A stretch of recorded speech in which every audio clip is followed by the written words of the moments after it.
High, I Mousumi from Austria Vienna. কেমন আছেন আপনারা সবাই? আমি তো অনেক ভালো আছি। তবে প্রচুর গরমে আমি ফ্যান কিনতে কোথায় গিয়েছিলাম সেটাই আপনাদের সাথে শেয়ার করব। সাথে ছিল অনেক শপিং। তো কী করলাম সব কিছুই আপনাদের সাথে শেয়ার করতে চাই। তো দেখতে থাকুন ব্লগটি। তার আগে আমি জাস্ট ঘুম থেকে উঠেই রান্নাবান্না কমপ্লিট করে নিলাম। বাইরে যাওয়ার আগেই আমি জাস্ট রান্নাবান্না করে যাই, কারণ আমার সব সময়কার অভ্যাস, আমি বাইরে যতই খাই বাসায় এসে আমার নিজের হাতে রান্না না খেলে আমার ভালো লাগে না। তো আমি আজকে সিম্পল কিছু রান্না করব। আমি জাস্ট পেঁয়াজ রসুন দিয়ে, শুকনো মরিচ আর হচ্ছে গিয়ে কালো জিরা ফোড়ন দিয়ে আজকে লাল শাক রান্না করবো। আর লাল শাকটা যে কী যে ফাইন ছিল কি বলবো, সবসময় কিন্তু এত সুন্দর লাল শাক পাওয়া যায় না। আমি আজকে এটা চিংড়ি মাছ দিয়ে রান্না করব। চিংড়ি মাছ হলুদ লবণ দিয়ে সুন্দরভাবে পেঁয়াজ রসুনের সাথে কষিয়ে তার মধ্যে আমি লাল শাকটা দিয়ে দিব। আর লাল শাকটা খুবই কচি ছিল, তার সাথে একটু বড় করে কেটেছি, কারণ একটু কিছুক্ষণের মধ্যে এটা সফট হয়ে যাবে। আর এই ধরনের লাল শাক কিন্তু আমাদের অস্ট্রিয়াতে খুবই বিরল, সবসময় পাওয়া যায় না। আমি যে কতবার লাল শাক ভেবে ডাঁটা শাক নিয়ে এসেছি এর কোনো অন্ত নাই। তো এইবারই ফাইনালভাবে আমরা লাল শাকটা পেয়েছিলাম, আর লাল শাকটা খুবই মজা হয়েছিল। সুন্দরভাবে এটা কষিয়ে রান্না করে দেন আমি একটা সিম্পল ডাল রান্না করব, যেটা আমার মাম্মামের সবথেকে পছন্দের ডাল।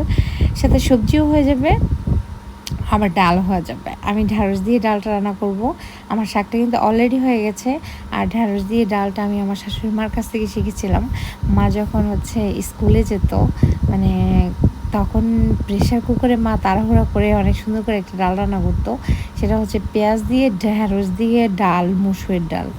তো আমি জাস্ট পাঁচফোড়ন তেলের মধ্যে দিয়ে শুকনো মরিচ আর তেজপাতা দিয়ে দিয়ে দিলাম হচ্ছে কি পেঁয়াজ, আর সাথে দিয়ে দিলাম একটু রসুন, কাঁচামরিচ, সব কিছু একটু ভাজা করে সাথে আমি হলুদ আর দিয়ে দিব হলুদটা একটু কম, একটু সাদাই থাকে, এটা পুরো অনেক কালারফুল হয় না এই রান্নাটা।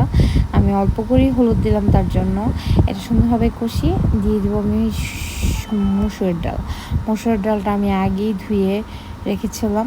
আমার হাজব্যান্ড এদিকে বলতেছে তাড়াতাড়ি করো, আমরা বাইরে যাব, তুমি কেন রান্নাবান্না করছো? তো আমার না সবসময়ের একটা অভ্যাস, আমি বাইরে গেলেও রান্নাবান্না করে যেতে ভালো লাগে, কারণ বাসায় এসে আরও ওই রকম এনার্জি থাকে না কিছু রান্না করার। আবার আমি বাসার খাবারও মিস করি, দ্যাটস এই বাসায় রান্না করেই যাচ্ছি। তো আমি ঢ্যাঁড়সটা এর মধ্যে দিয়ে দিলাম, আর সাথে দিয়ে দিব ফুটন্ত গরম জল, যাতে রান্নাটা খুব তাড়াতাড়ি হয়ে যায়। আর এই রান্নাটা হতে আমি বাকি সবজিগুলোও রান্না করব। বাকি সবজির মধ্যে আমি সব ধরনের সবজি আমি রান্নার জন্য কুটে নিয়েছি অলরেডি। আমি সামান্য একটু চিনিও দিয়ে দিলাম ডালটার মধ্যে। এটা সম্পূর্ণই অপশনাল, আপনারা চাইলে দিতেও পারেন, নাও দিতে পারেন। ডালটা কিন্তু অনেক মজার হয় এভাবে রান্না করলে। আর আমি সাথে অল্প একটুখানি ঘি দিয়েছি, এটাও অপশনাল। করে ধনেপাতা ছড়িয়ে ডালটা রান্না শেষ করে আমি একটা সবজি বসিয়ে দিয়েছি। এটা মাছের মাথা দিয়ে রান্না করব। এই সবজিটা আমার মা অনেক সুন্দর করে রান্না করতো। ইদানিং না আমি আমার মায়ের হাতে করে রান্না খুব মিস করি। দ্যাটস ওয়াই আমি রান্নাগুলো ট্রাই করি মা যেভাবে করতো ওইভাবে, যাতে দুধের স্বাদ ঘোলে মিটে আর কি। মায়ের হাতে রান্না তো পাচ্ছি না। তো যাই হোক, আমার রান্নাবান্না অলমোস্ট ডান। আমরা আমাদের খাবার দাবার শেষ করে দেন রওনা হয়ে গেলাম শপিং করার উদ্দেশ্যে। আজকের ওয়েদারটা কিন্তু চরম ছিল, খুব একটা রৌদ্রও ছিল না, আবার গিয়ে একদম মেঘাচ্ছন্নও ছিল না, যে ওয়েদারটা আমি খুবই পছন্দ করি।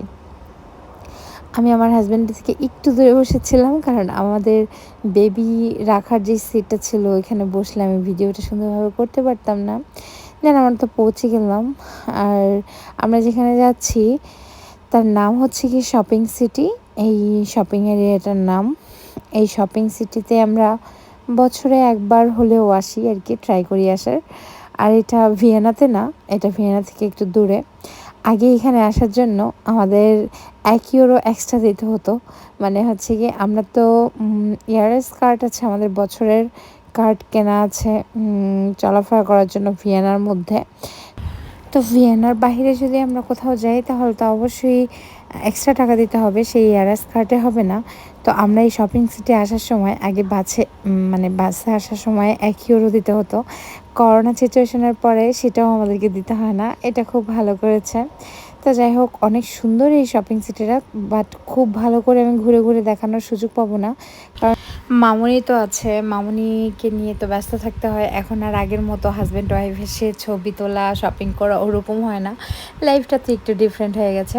যাই হোক, আমরা মামুনির জন্য আগে প্রথমে কিছু শপিং করব, দেন হচ্ছে গিয়ে আনাদার। তো যাই হোক, মামুনির শপিং হয়ে গেছে। আমি জাস্ট একটু এখন খাওয়া দাওয়া করে নিব। আমরা খাওয়া দাওয়া করতে নর্থসেতে এসেছি। এটা আমার ফেভারিট রেস্টুরেন্ট। আমি কোথাও গেলে এটাতেই খাই সব থেকে বেশি। তো আমার একটা ফিশ বার্গার খুব পছন্দ, সেটা আমি খেয়েছিলাম। আর আমার হাজব্যান্ড রাইস নিয়েছিল, সাথে হচ্ছে কি একটা ফিশ। এটা ছিল আমার খাবার, আর আমার হাজব্যান্ডের ছিল এই খাবারটা। তো যাই হোক, আমরা খাওয়া দাওয়া কমপ্লিট করে দেন আবার শপিংয়ের জন্য যাব। তো আমি প্রথমে দেখছিলাম, আমি একটা সেলাই মেশিন কেনার ট্রাই করছিলাম। তো সেলাই মেশিন দেখতে গিয়ে দেখলাম যে আমার পছন্দের, আমি যেটা চাচ্ছিলাম সেটা আমি মিন মতো পাচ্ছি না। দেন আমরা গরমের জন্য ফ্যানও কিনবো। আসলে আমার হাজব্যান্ড একটা জিনিস যদি পছন্দ করে সেখান থেকে আর মুভ হয় না। তো আমার এই ছোট্ট ফ্যানটা কি পছন্দ হয়েছিল, কিন্তু এই ছোট্ট ফ্যানটা কিনলে মামুনি দেখা যাবে একটা আছাড় মারলেই ভেঙে যাবে। দ্যাটস ওয়াই আর এই ফ্যানটা কেনা হলো না। তো আমরা অন্য ফ্যানগুলো দেখতেছিলাম। তো এর মধ্যে অনেকগুলো মডেলই খুবই পরিচিত এবং কমন। তবে আমার হাজব্যান্ডের একটা আনকমন ফ্যান পছন্দ হয়েছে, সেটাই সে নিবে। এগুলো মোটামুটি ভালোই ছিল, বাট আমার হাজব্যান্ডের অন্য একটা পছন্দ হয়েছে, আরও পরে দেখাবো। ওইখানে সব থেকে এক্সপেন্সিভ ছিল প্রায় 700 ইউরোর একটা ফ্যান, মানে বাংলাদেশি টাকা প্রায় অলমোস্ট 90,000 টাকা। বাট আমরা ওই রকম ফ্যান কিনতে চাইনি। আমার হাজব্যান্ডের এই ফ্যানটাই সব থেকে বেশি পছন্দ হয়েছে। নিউ মডেলও ছিল, আবার হচ্ছে গিয়ে সো তার পছন্দ হয়েছে বলেই এটা নিয়েছে। আর মামুনির জন্য সেফ, মামুনির আঙুল দিয়ে দেখেছিলাম যে কোনো প্রবলেম হয় না। আর এই ধরনের ফ্যানগুলা এখন বাচ্চা ছোট, তো দ্যাটস ওয়াই আর কি আমরা এগুলা কিনবো না আর কি। এগুলা ছিল মোটামুটি ভালোই রেঞ্জের। এটা ছিল 549 ইউরো। তারপরে এইটা ছিল সব থেকে এক্সপেন্সিভ, 699 ইউরো, মানে প্রায় 90,000 টাকার মতো এই ফ্যানটা। কিন্তু আমাদের দাম অনুযায়ী খুব একটা পছন্দ হয় নাই। তো যাই হোক, ফ্যান ট্যান দেখে আমাদের যেটা পছন্দ হয়েছে সেটা আমরা অলরেডি বুক করে রেখেছি। এখন যাবো আমরা মামামের জন্য কিছু শপিং করতে। মামামের জন্য অনেক কেনাকাটা বাকি আছে, কিছুটা করেছি। তো আসলে ভিডিও করলে অনেক সময় নষ্ট হতো, জাস্ট আমি একটু একটু করে দেখাচ্ছি। আমি কয়েকটা শপিং মল ঘুরে মামুনির জন্য অনেকগুলো ড্রেস কালেক্ট করেছি। সামারের কালেকশানগুলো বেশ ভালোই ছিল, যতগুলো পছন্দ হয়েছে সবগুলোই নিয়ে নিয়েছি। মানে একবার যদি ভালো লাগে তাহলে কোনো কিনতে আর কি মনে হয় যে কিনেই ফেলি। তো যাই হোক, তো আমাদের কেনাকাটা অলমোস্ট ডান। এখন আমরা একটু বাইরে কিছুক্ষণ একটু আইসক্রিম খেয়ে একটু রেস্ট নিচ্ছিলাম, কারণ অনেক ঘোরাঘুরি হয়েছে। তারপর ভাবলাম একটু রেস্ট নেই, দেন আমরা রওনা দিয়ে দিব বাসার উদ্দেশ্যে।